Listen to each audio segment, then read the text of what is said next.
Hi everyone, welcome back to Coffee, Books, and Rain, where I have my iced coffee, I have my books and my reviews. I don't have rain, but that's okay. We will survive another day.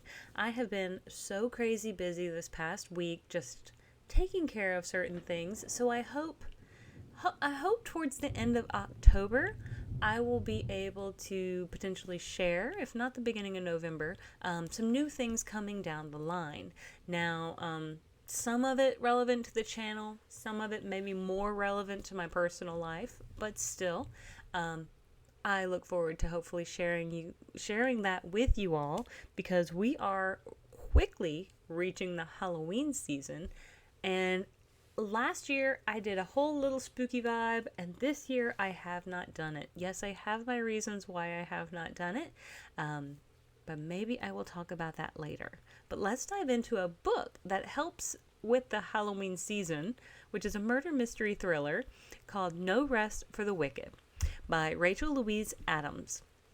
So, based on the cover, I picked this up with the thought that it might be like supernaturally something like that. Potentially some supernatural fantasy.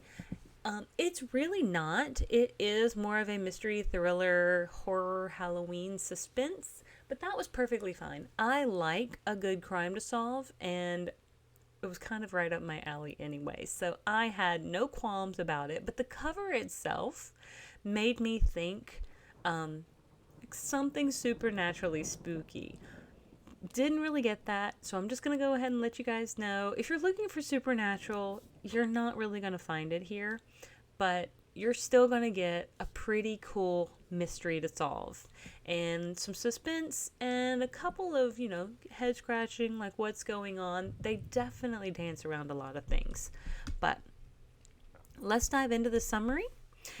With an expert hand, Rachel Louise Adams' debut, No Rest for the Wicked, reads like the edge of your seat, heart pounding, scary movie. In one Halloween obsessed Midwestern town, everyone's on red alert after a local politician goes missing. Little do they know, it's only the beginning. It's been close to 20 years since forensic pathologist Dolores Hawthorne left her hometown of Little Horton, Wisconsin. The town is famous for the Halloween celebration, but also its history of violent deaths links to the holiday. To Dolores, it's the place she fled, family, bad memories, and all, until the FBI calls to tell her that her father, the former mayor turned U.S. Senator, is missing under mysterious circumstances. Some people count to 10 to wake up from a nightmare. Dolores always counts the bones of the head, sphenoid, frontal, lacrimal. But no matter how many times she counts them, it doesn't change the fact that her father is missing, that his final word of warning to her were to trust no one, and that now the rest of her family is giving Dolores a chilling welcome.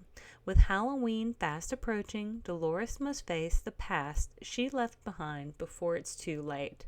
So, it is approximately 336 pages in hardcover, and it was first published on September 16th of 2025.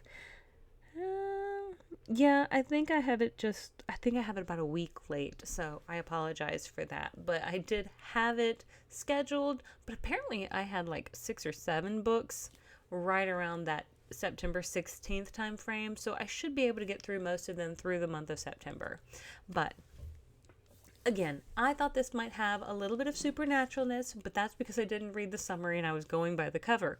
But I was not mad when I didn't get it because, as we have seen on this channel, if you've been here for any amount of time, you will know I like a good mystery to solve.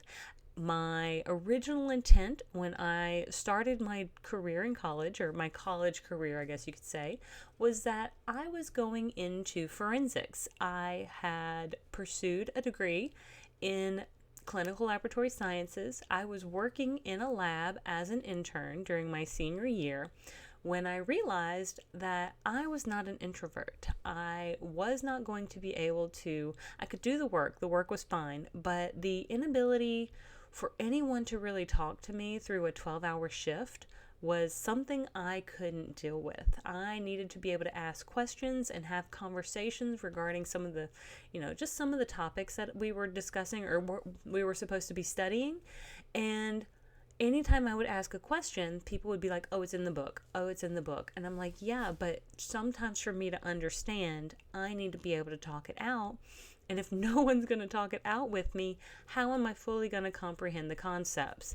So I left, went back to the school, went back to my advisor at that time and said, hey, I'm not sure if this is really feeling right for me. Maybe I should be a writer. And he's like, oh, you could write manuals. And I was like, no. So I walked across campus to one of my favorite professors at the time. He was one of my English professors, and I had had him for a couple.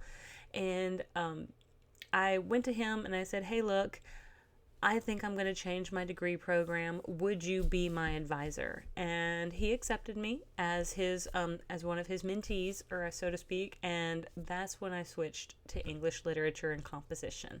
But anyway, I still have 3.5, almost 4 solid years of just science, chemistry, biology, anatomy, physiology, all of that. So anyway, that's why I have such a fascination for these kinds of books, is because the main character, Dolores, she is a medical examiner, and she's been a medical examiner in LA.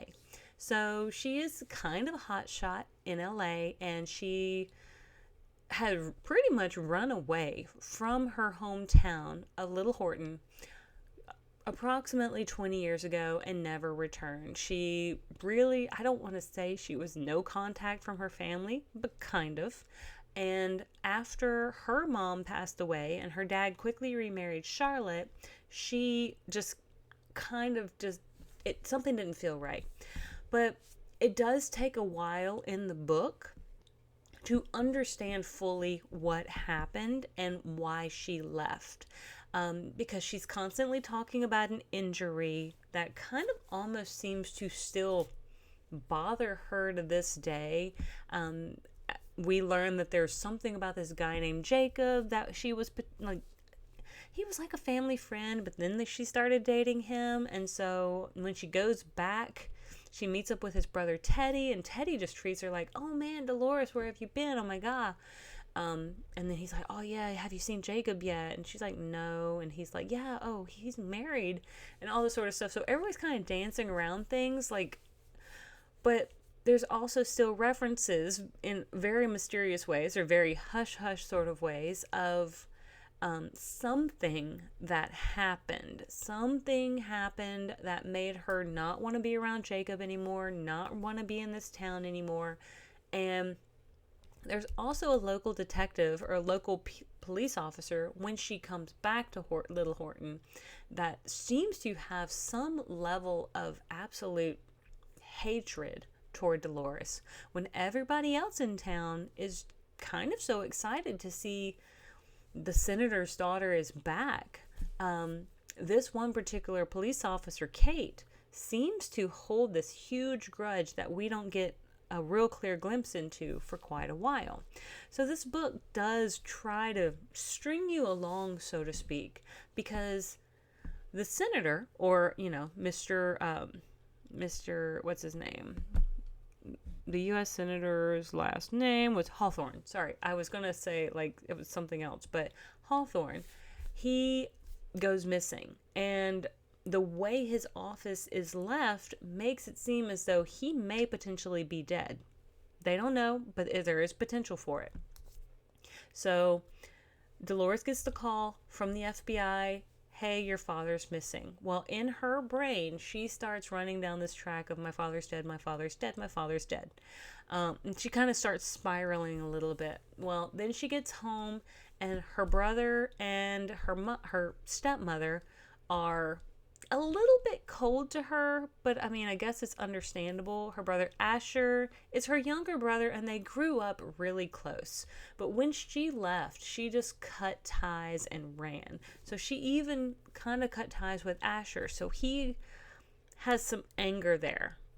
She also has a younger sister, that Josie, who she's actually never met. And Josie, I think, is between the age of like 13 and 15 by the time that she comes home.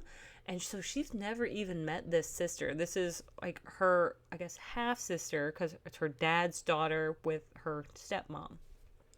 But, so now there's that. There's 3 Hawthorne siblings, and Dolores is kind of feeling out of her element. She also seems to be very much a, I don't know if I would say like a loner, but a little bit. Like everybody seems to piss her off or put her on edge. But that's also where we're understanding that there is some level of, she holds some level of animosity towards this town, either because of something that happened to her or something like that. And again, I'm trying to be vague about it because it's revealed later in the book, and I don't want to spoil any of that. So I'm just kind of letting you know that there is quite a bit of question as to what happened. Again, Asher, he's really been missing her. He hates that she left the way she did and then never called, never texted, never wrote, nothing. Even Josie's really excited to meet her older sister, but also kind of like, why did you never come home to visit? And so Dolores really doesn't have a good answer other than she's sorry. And so there is a lot of her just saying, I'm sorry, which is a little frustrating as well. But the senator goes missing, but then the local doctor also gets murdered in his office. And then after that, some bones from a case from 20 years previously, when she was still in town, a girl named Kristen went missing, and now those bones have been suddenly found or placed in an area where the cops would find them. So there's quite a bit going on in this particular book, and so we are trying to figure out like what happened to the senator. Where is he at? Is he still alive? Like, if he's not, then what happened? Who did he piss off? Like, was the doctor just collateral damage to get some evidence that he had? Like, what's going on? So things do really start to snowball from here. And the local PD and the FBI, because the doctor is now deceased, he was like the medical examiner of this particular town. So now they have to lean a little bit on Dolores, who, her father has just gone missing.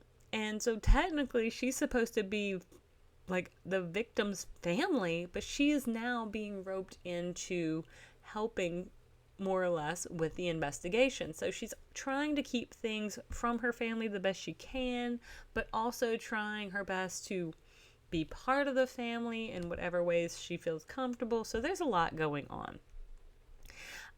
I thought it was pretty well written. I also felt like it went very quickly. So when it reads in a very easy manner that I can just keep going, then I get really excited because I can just find out what happens next and just consume this book. And I really did. In about 2 sittings, I think I finished this book, because I want to say my e-reader I do think it was somewhere around 360 pages. So that's why it took me 2 settings. But like, I finished it this morning and I was like, oh yeah, so good. But I do plan to read more by this author. Since this is her debut, I think she came out of the gate pretty strong, so I hope she's able to keep that momentum.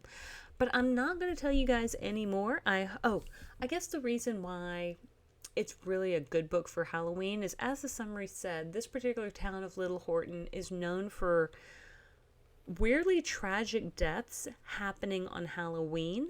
And so one was like a bridge collapse, and one involved somebody on a ladder.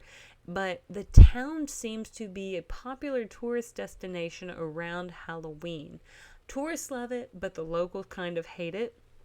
And I'm certain that they would love to not relive their horrific past, but I guess this money is kind of what helps keep this community afloat.